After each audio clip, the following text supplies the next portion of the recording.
Hey, this is Mark, and this is episode 15 of the Why Are We Still Doing This podcast.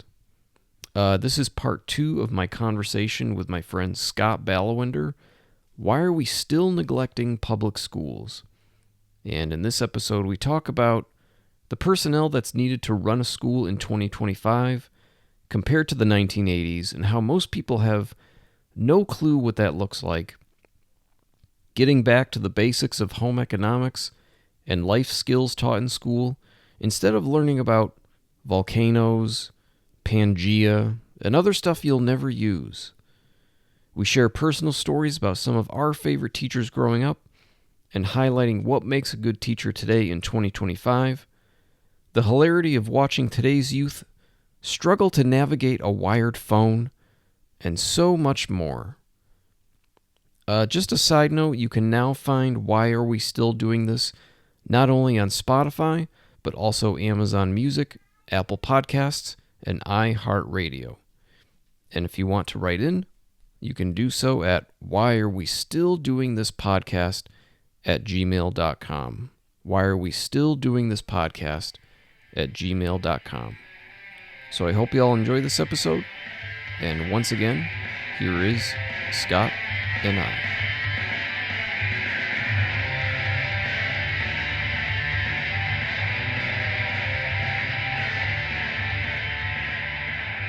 Yeah. So I was just going to say that something that gets me like really hot is when people that aren't in a public school every day and they think they know what's best for public schools, because today in 2025, like people have no clue what personnel is needed to run a school. Yeah. And they're always seem to be questioning certain positions, and they'll say, we didn't have this many administrators in my day. And I'm like, well, yeah, it was a different place like 40 whatever years ago. And like our parents had nuns with rulers and, you know, that were made from the hardest hardwood on the planet. And the last place that my wife worked at, you know, I feel like there was a lot of administrators. And even then I was like, what do these people do? And her response was, honestly, sometimes just put out fires. Yeah.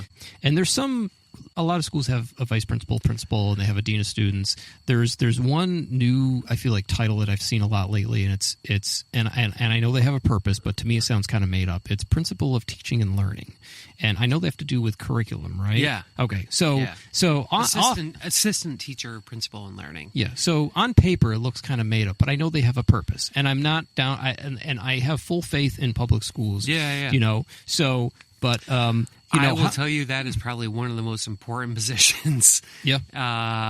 We have an amazing person. You know, you talk about MCAS, you talk about all of the assessments that need to be done.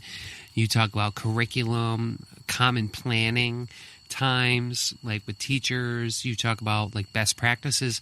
Like that position is the position that really helps the teachers to try and find ways to succeed, and also to identify the needs of growth, and the struggles that we have. And you know, like you were saying, the administration, like when we were in school, we had a principal and a vice principal and the superintendent, and I don't even remember having something called a school adjustment counselor.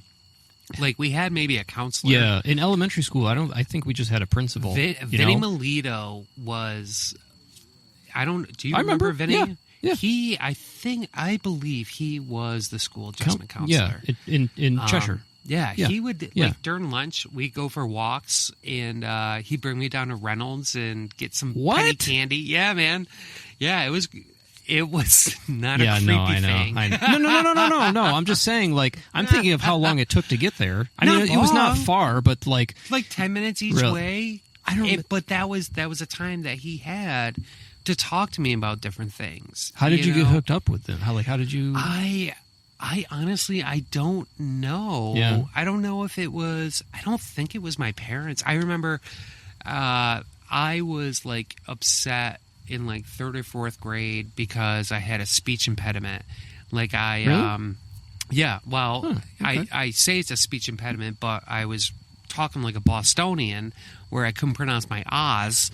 And so my Really? brother, Mock, like, that's... Really? You may Wow. not have remembered that, but that's how I talked. But I think shortly after that, I got hooked up with Vinny Melito, and I think he was really, like, one of the first people that made me realize, like, this is a great job. Like, just hanging out with kids, Oh, yeah. seeing what's going Absolutely. on with them, and just trying to help them work out through whatever's happening. You know what's interesting? I interviewed for a job once, and it was a adjustment counselor position, I think, for a district. And I remember I was on Zoom with, like, I don't know how many principals and how many Yep.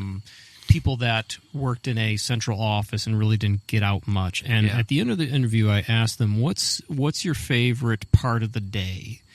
And or what's your favorite part about the job? And almost all of them said, when I get out of the office and get to go to a school and see kids. Yeah. You know? And part of me was like, well, why are you an admin then? You know? I know you that got to step up.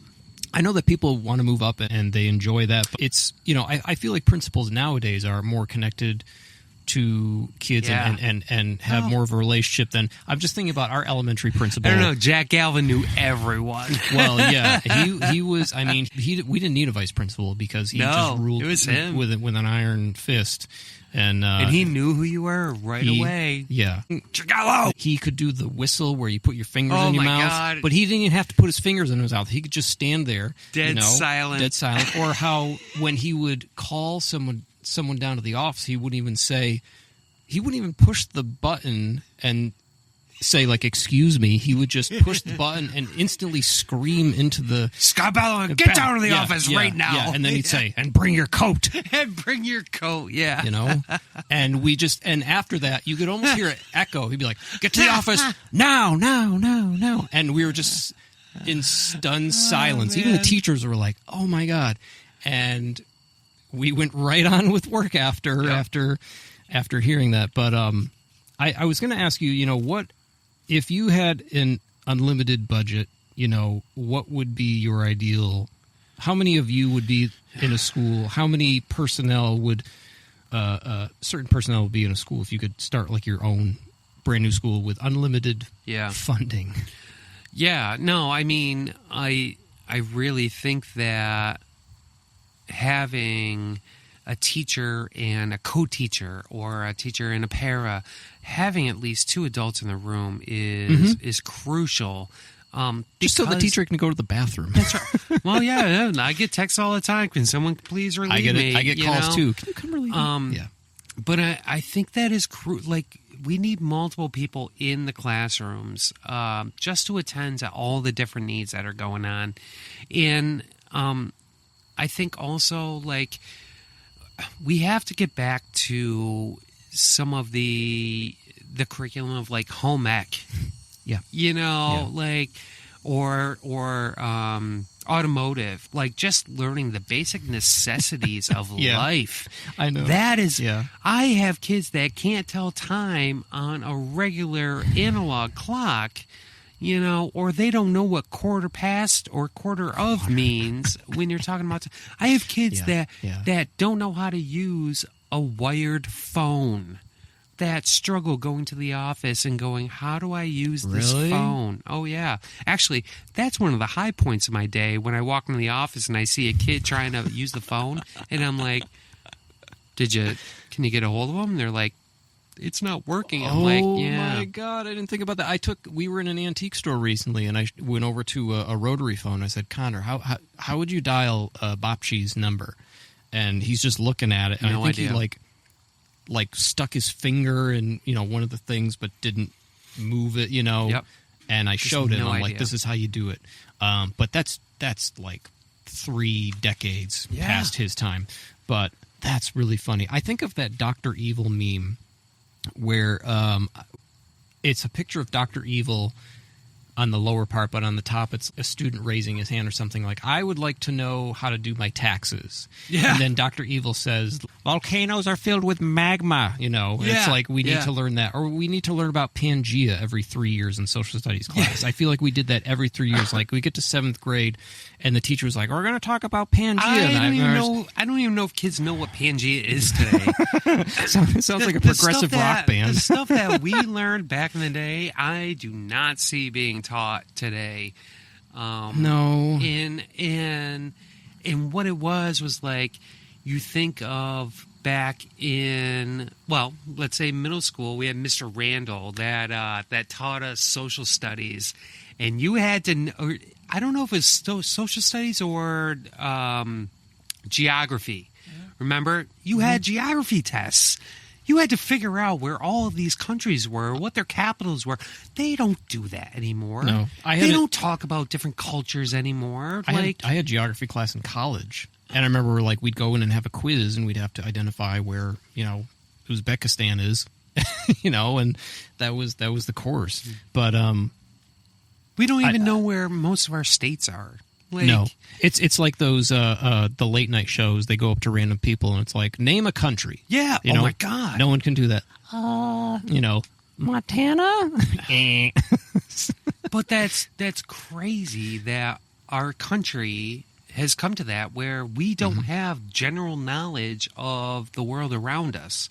Because we're focused on these standardized tests, and luckily, like Massachusetts got out of the MCAS requirement to graduate, but those MCAS still count on how teachers are teaching kids. That's a really difficult thing where, they have these certain standards, but we have behavioral issues that are going on, and we have a lack of support that's going on, and there's so much stuff going on. How can teachers actually be expected to teach all this stuff and maintain some sort of order in the classroom? It's a tough thing, and I do feel for those teachers. I'm not sure if I told you, I'm also president of our union. I think I knew our this. school union. Yeah. And so part of my job is trying to help find that balance between administration and teachers, and it is so gray and murky. It's tough to find that balance of how we move forward as a school compared to how do we help teachers as a whole, teachers as individuals. There's so much that goes on when it comes down to that. Can you talk a little bit about why it's gray and murky? Do you? Because I feel like the people at the tippy top, and I'm not talking about like a superintendent, but people at the state level that oversee a lot of this stuff. How much time have they been in a classroom? I've never seen any of them. You know what I mean? I see representatives coming in, and they'll check out a classroom. But I don't see people. I'm not saying I want the state to step in, but I'm not seeing the state recognize the real struggles that almost all local schools are going through that don't have the financial, backing that they need. Last year, as you know, we struggled to pass our budget. Yep. And our budget has been slim. As being union president, I was for the budget that they were passing, knowing that it was slim, but they were doing everything that they could because they knew that the grant funding from COVID was going to be gone, and they were smart about it. And I think that there were so many schools that weren't thinking about that. And unfortunately, we have lost positions. Yeah. But again, that's because we have now had a lack of federal and state funding that we need to continue with what we're doing. Because honestly, there are so many struggles with these kids coming in, especially social. Social struggles are such an issue. We have a share closet for kids that don't have clothes or don't have shampoo, don't have soap, don't have any, any of the amenities that they need to get through in life. I help to provide that. Yeah. And any money I get from the school, I get like a $250 a year Yeah. stipend to buy stuff that I need. That's pretty typical. Yeah. But it goes straight to the students. It doesn't Yeah. necessarily go to other things that maybe Yeah. we need. You got the know. chair you sit in out of a dumpster, right? I got the chair I said, so it was The big leather it did chair. not go in the dumpster. It was on its Sure. way to the dumpster, and it is the best chair in the world. But how it's just so. I love it. That's And such a kids public. love it. That's such a public school teacher thing. Where'd it's you a get your great chair? chair. Oh, safe from the dumpster. Oh, it's a great chair, and it's comfy, and you feel like a king there. And when the kids sit in it, they're like, "This is the best." Yeah. Like the amount of money that teachers put They into put their so much classroom money. of their own money, Yeah. and I will bring in clothing that's mine, Yeah. or my daughter's or my son's, and we have an area where kids can get clothes. Yeah. And it's just funny because I see kids all the time be like, I remember that shirt. I was just gonna talk about we talked about teachers creating relationships with kids, and sometimes I think about with the people that I've worked with, and if I were to start like a school, it's interesting because when I think about like some of the teachers that I work with, if I were to pick some to start a school with, the ones that I would pick, there's one in particular who's not been teaching for very long, but I have not seen one of her lessons. I never seen her lesson plan. I don't know any of that. But the way that she is with kids, and she's able to be really firm with kids, but also incredibly compassionate, that's at like the top of the list for me. Yeah. And that's the thing that I would pick someone who can make relationships with kids over someone who's got 700 degrees and knows the curriculum like the back of their hand. Yeah. I would pick them over anyone. I was going to ask you about what teacher. I wanted to do. Yeah. Some of the teachers that we had, We might have a similar answer here. yeah. I wanted to tell a story about one, but go Mr. ahead. Little was who actually passed away a year after we had him. Yep. From cancer, I believe. Great guy. He was probably one of the most inspirations for me to like work with kids, and that's actually why I went into history. Wanted to be a history teacher. Was from Mr. Little as well as Dines? Dines. Yeah. He only because Mr. Dines would just give me shit, and I loved it. Because you could tell he was trying to nudge you into the right direction. Yeah. But it wasn't telling you your faults. He'd just give you crap. I love both of their classes, Mr. Dines and Mr. Little's class. Great. They were great. And that's really where I ended up wanting to be I want to work in a school. In the end. Yeah. The best teacher I ever had was hands down Mrs. Hine. Oh God, yes. So Mrs. Hine, our band director, our chorus teacher in high school, most inappropriate person in the world. But we love you, Miss Hine. No, we loved her, and so the thing about Miss Hine was that she was incredibly real. She was incredibly. She cared about you as a person, and there's one story that always stuck out for me, and so it was the day of the snowball dance. I don't know if I was out of my senior year. I remember the night before I wasn't feeling well, and I came into school that next day feeling awful. And I remember we were in chorus and very early in the morning, and I remember as soon as I walked in, I just put my head back and was had my mouth wide open and my eyes were closed. And she looked at me and she's like, "Why don't you go lie down on the cot in my office?" Yep. And I was like, "Okay." So she had a cot in her off. She would take naps, which was I don't think you get away with that today. But I remember I go and I have a cot. I have a fold down couch in my room. You do, yeah. I remember that. So I remember lying down, and then 2 minutes later, my eyes are closed, and she comes in to grab something, and I remember she took a blanket, put it on top of me, and patted my shoulder, turned the lights off, and left. And then half an hour later, she comes and she's like, it's time to go to social studies. And it was just like, who does that? Like, that was so incredibly... I don't even have... Compassionate. Yeah. And so, actually, the team that I work with, that I have worked with in the past, that's what we do. Like, there is that... I'm going to call it stern compassion. Like, there is that compassion of like, yeah, we understand that you are struggling right now, and we're going to give you that time, to yourself. If you need to lay down for a little bit, hey, we got you. We'll turn the lights off. I think you do that. I think that's fine. But guess what? Then you have to go to class. Yeah. And that actually, like, being a therapist, that is something that I try and it's about empowering them. It's about recognizing that, you might be struggling right now, but guess what? You can't live in that your whole life. You have to do something about it.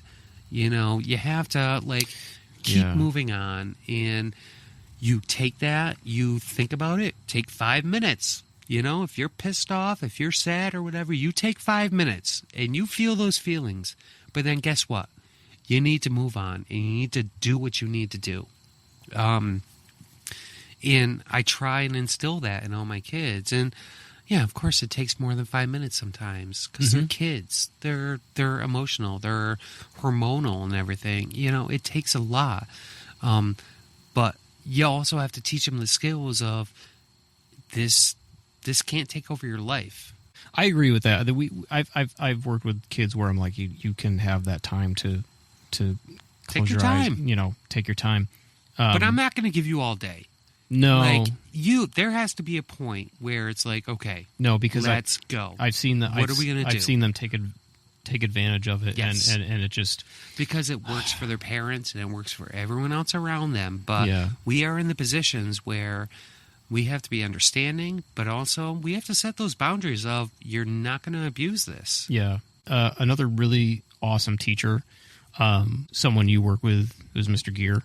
Yeah. I feel like he is one of the best teachers I've ever seen because, and it kind of goes along with why I hated music growing up in elementary school. With Greeno? No. Oh. It was our elementary school music teacher. My God. So let me start from the beginning. Yeah. So our elementary school music teacher. Oh, God. We never touched an instrument. We never learned. What's her name? Oh, maybe we shouldn't say that. Oh, I don't remember. I don't even remember either. I know now I do. I know alternative names that now, we had. Yes, for I do. I know it. I know it. I'm not going to say it, but I never touched an instrument. And the only thing I remember about music at the time was we'd go in. We'd sit at a desk. We'd have a book of songs. She would put on a record, and we would sing along to the song. Ugh. Sometimes we'd sit in the front of the piano, and she would play the piano for us. But other than that, I don't remember doing like any hands-on things with music. Yeah.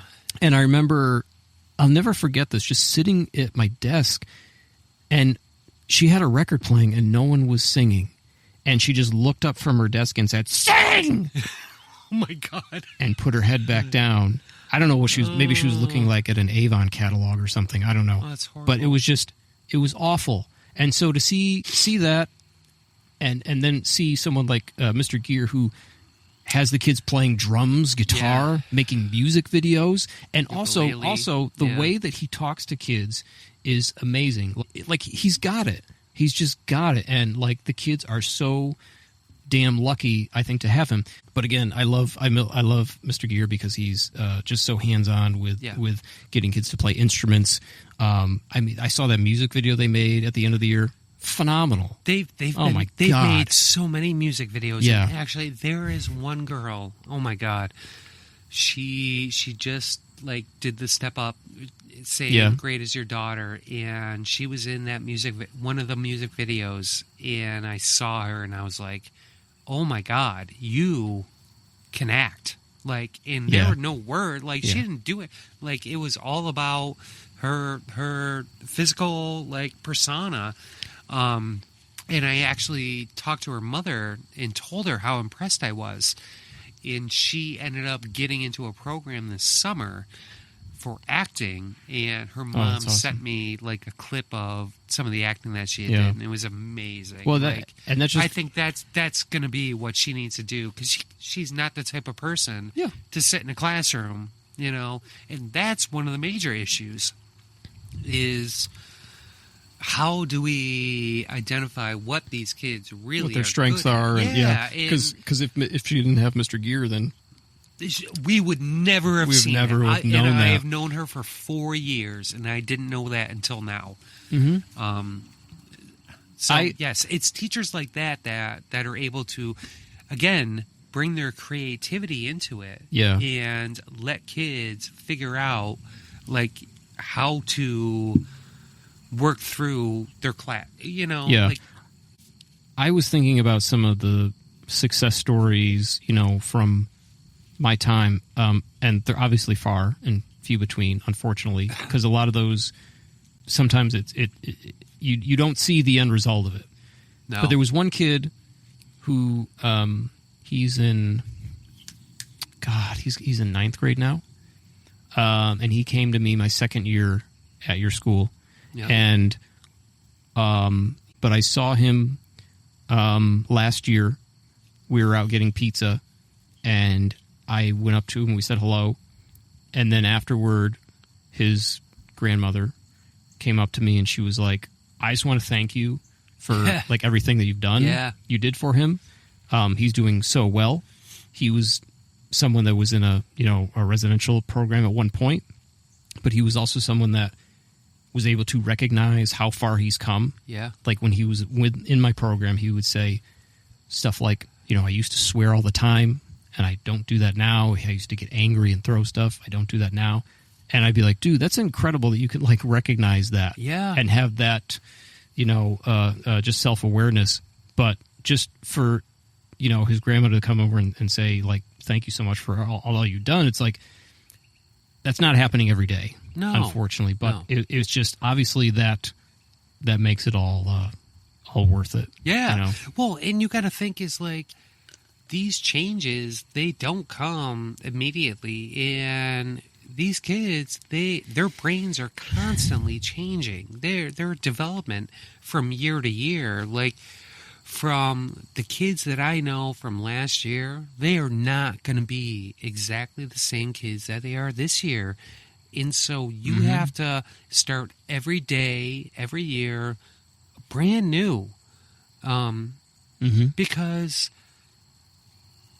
that's what these kids need. They need to know that they can put themselves out there. They can, be reactive at times, and you're still going to be there for them. Yeah.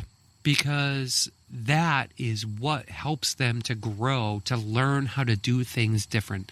If you just react just how they reacted, they're not going to learn. Yeah. Just like I said before, school is sometimes their safe haven. So if they know that you're always going to be the same every single day.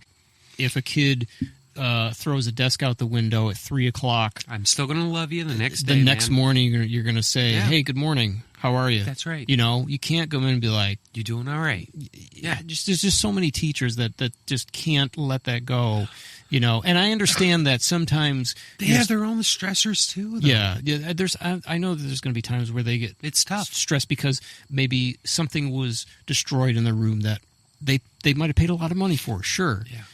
I'm fortunate that through the training I had gone through with marriage and family therapy, they really helped me to learn how to be present in the room, to try and not be reactive, because there's times you're going to be reactive, but it takes training to be non-reactive when you have someone telling you to fuck off. Again, Q-tip, quit taking it personal. It really doesn't have anything to do with you. You're just the medium that they're getting their aggression out on, and maybe they're doing it because they know that you are a safe person that they can put their shit out on. Yeah. You And know? I don't know if I've really had training in that, but I think just years of I don't, you know what I mean? I've just learned over time that like reacting doesn't work. But you've also always been a compassionate person. You know, I think I so. can't count the numbers on a hand. I've seen you be well, I can see you being reactive, but not like. Yeah. So let me tell you a story about horrible. that. So there's one time where I did react in my classroom the couple of years I was at your school, and I remember it was something where I had two kids in the room. It was just me and two other kids, and I reacted and I raised my voice, and they just turned and looked at me like I was their father. Yep. Yelling at them. Yeah. And they looked at me and they were like, "Geez, you didn't have to yell." Yeah. And there was just this silence. But after that, I went and I said, afterwards I said, "Hey, I took each one of them, like, I just want to let you know I'm sorry that I yelled.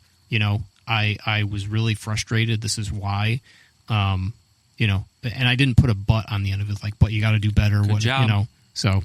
Yeah.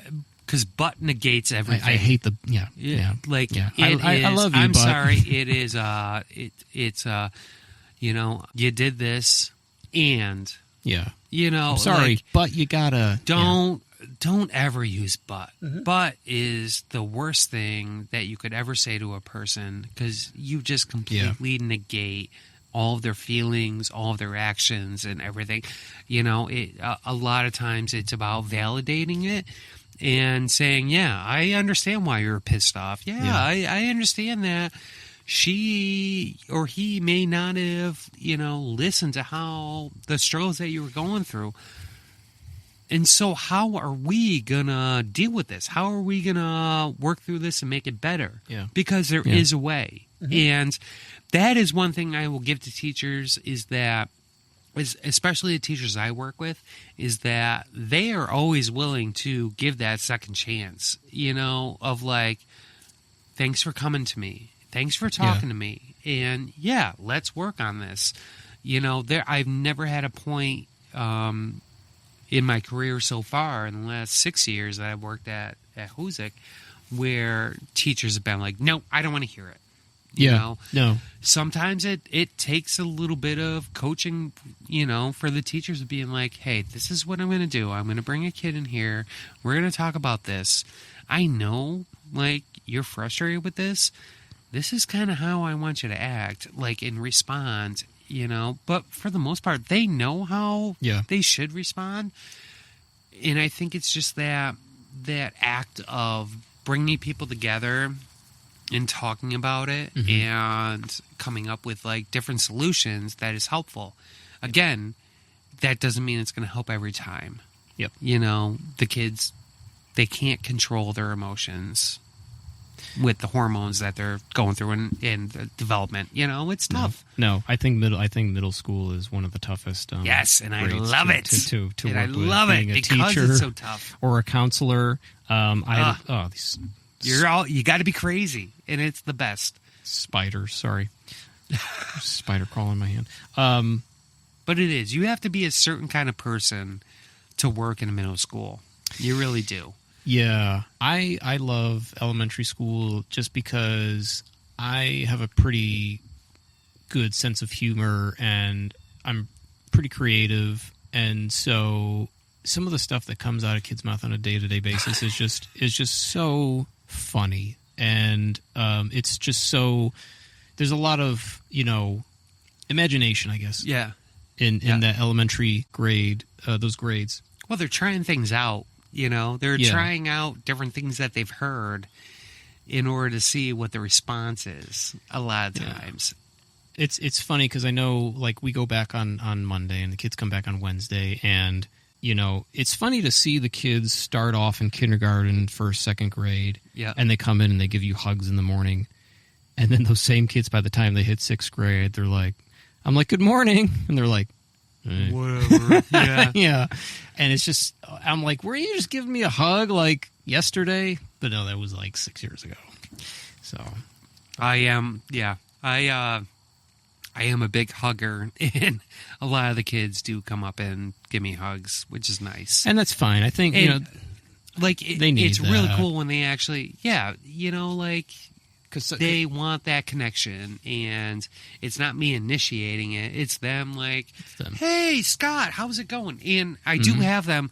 They don't call me Mr. Balawender. They call me Scott. You know, I think it's more of an issue with the teachers that they're like, oh, go see Mr. Balawender, go see Mr. Scott. And I'm like, no, it's just Scott. And I was actually intentional on that when I was hired during my interview, and I said, I don't want people to call me Mr. Balawender or Mr. Scott. Like, I want them to call me Scott. Yep. And the interview committee was like, well, why? And I go, because I'm not in the hierarchy. I'm not going to be the one giving them consequences. I'm not the one that's going to be telling them what to do. I am the person that's going to be at their level and help them work through the issues that they need to work through. And I actually think that was probably the answer that got me the job that I did. You know, that's good.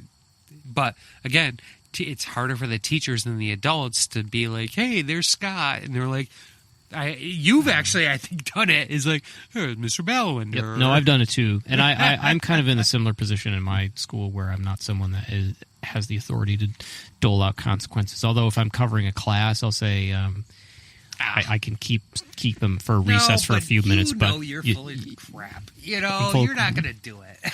No, I do. Do you? Well, no. If I'm covering a class, like because sometimes I do have to cover a class. Why are you covering a class? Because we have a shortage of subs sometimes, and I'll have to cover a class for like part of the day, you know. But I'll say, hey, I don't agree with taking like a whole recess away, but like a few minutes here and there because of X, Y, and Z, you know. And I'll set that clearly when I go in there. I'll say like if the X, Y, and Z isn't done. I did this thing when I was a substitute teacher where. And this worked really well when I was a substitute teacher, which is an incredibly hard job. And I remember going in. You have no power.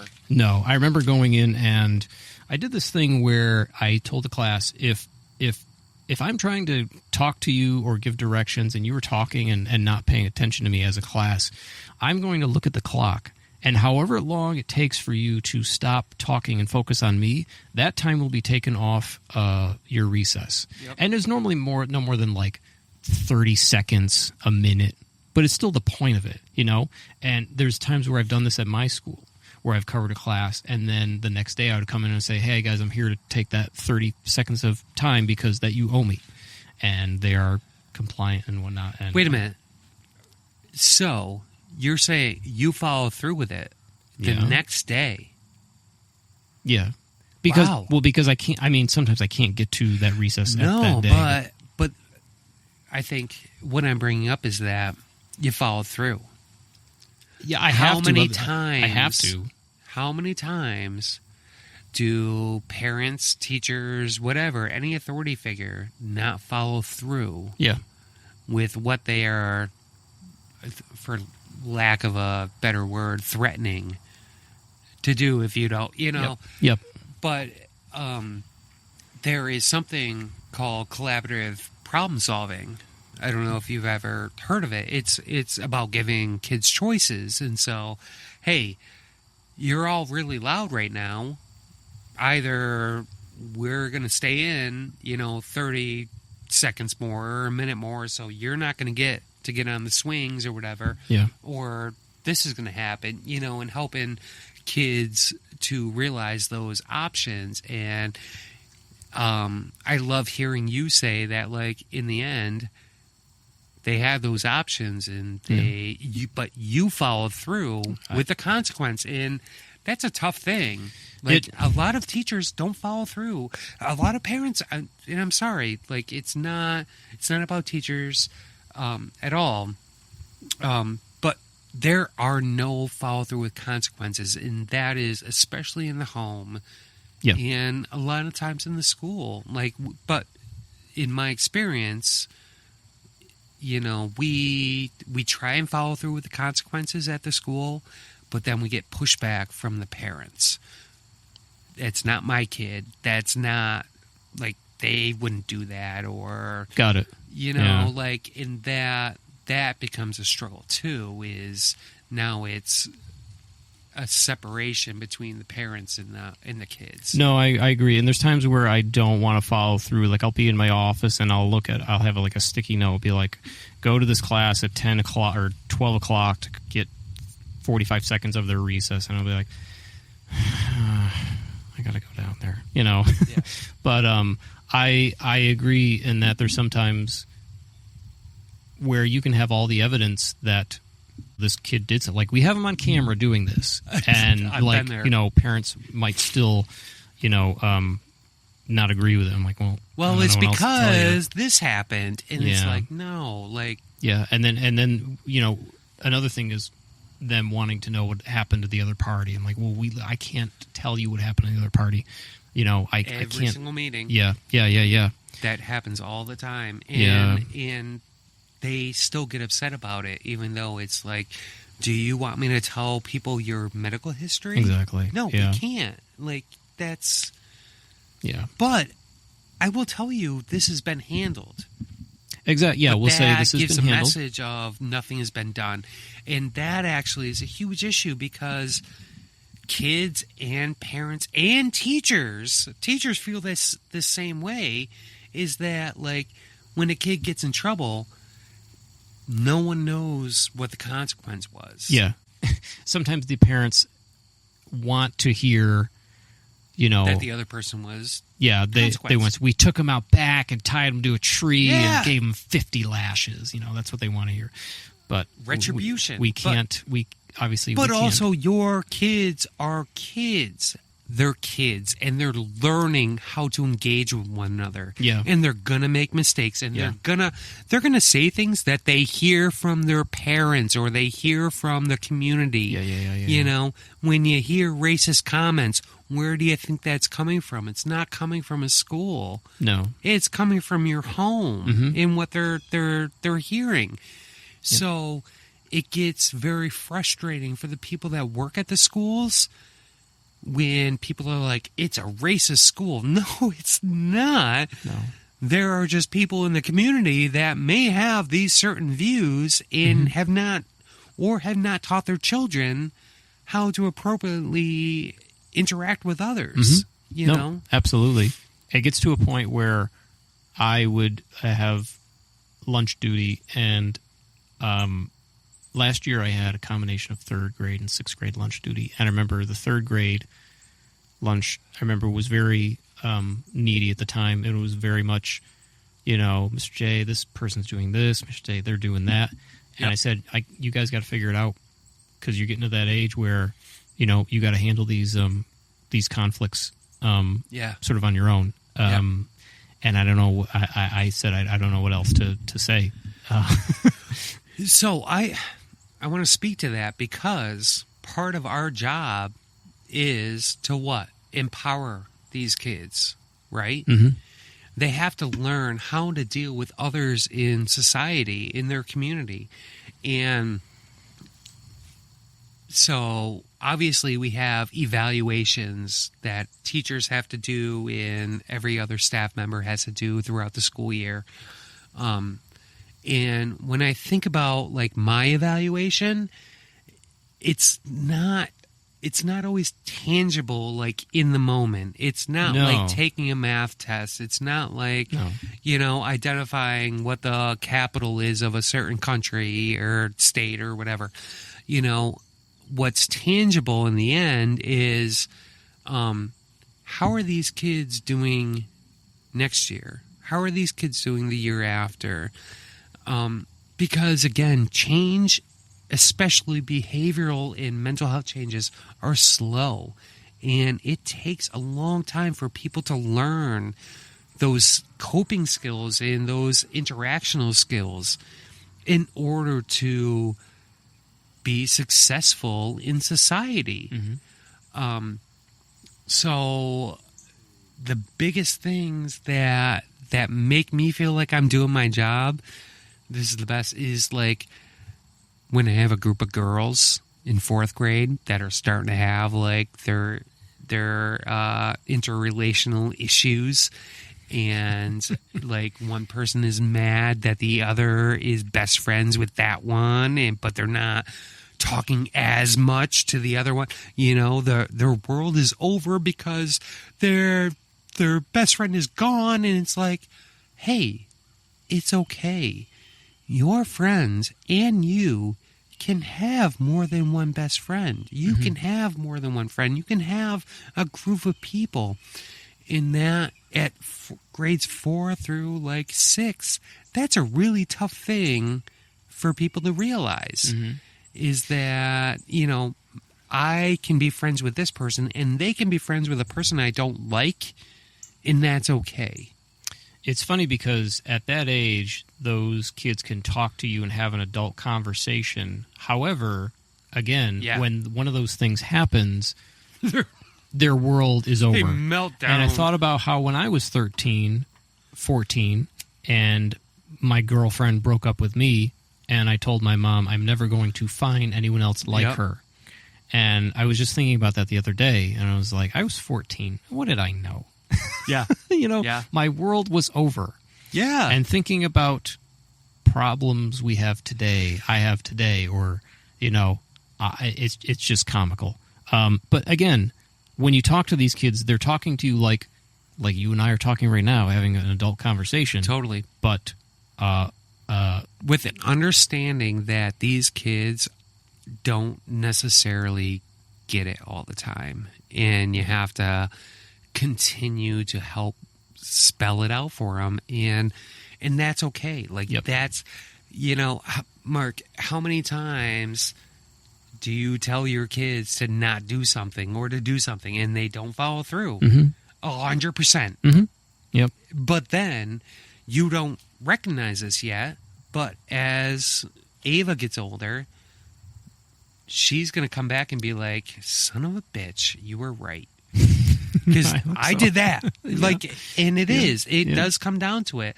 Like, and that is the process of becoming an adult is, you know, you wake up every day and it's your parents and that's all that there is. And then you go to school and now you have other viewpoints. And then you start looking more into your social circle and you start to push away your parents, which you're getting at right now, man, with the developmental cycle that your daughter's at, and I've talked, it's tough. And I've talked about that many times in my podcast about how I feel like it's so important that the first 10 years of your kid's life, you cram as much stuff in as you possibly can, because after that, they're going out with their friends, they're having sleepovers, they're doing all this stuff. So my philosophy has always been to cram as much stuff in the first 10 years, because obviously, you know, she's got friends, just going out places, sports, and we used to go to Great Escape 6-7 times during the summer. Yeah. You know, it flies by, but you got to still make time to do fun stuff with them, even though your lives are, I feel like, you know, you're starting to separate, you know. But. Well, you definitely, in one of your last podcasts, you talked about family time and how important that is, and knowing that, like you said, you only have 10 to 12 years or whatever before they start separating, and that's, you're very right on that. You know, but you also have to remember is that hopefully, being a good parent that I know you are, is that as they get older, they will come back around in a circle. Yeah, exactly. You know, the hardest thing I ever had to do is tell my parents that they were right, and it sucked. And it was a year after my freshman year, just of like how life was. You know, not like anything specific, but like just in generalities of like, hey, you have to pay attention to your finances. You have to pay attention to the people that you keep as friends, and you have to pay attention of what you really want in the future. Mm-hmm. You know, like just everything that our parents tried to instill in us, you know, that we at some point were like, screw you, mom and dad. Like, I know what I want and I know what I am, you know? Exactly. Yeah, you do to a certain extent, but also they are part of you, and you're going to take that on. You're going to take on what they ultimately teach you. Absolutely. Yeah.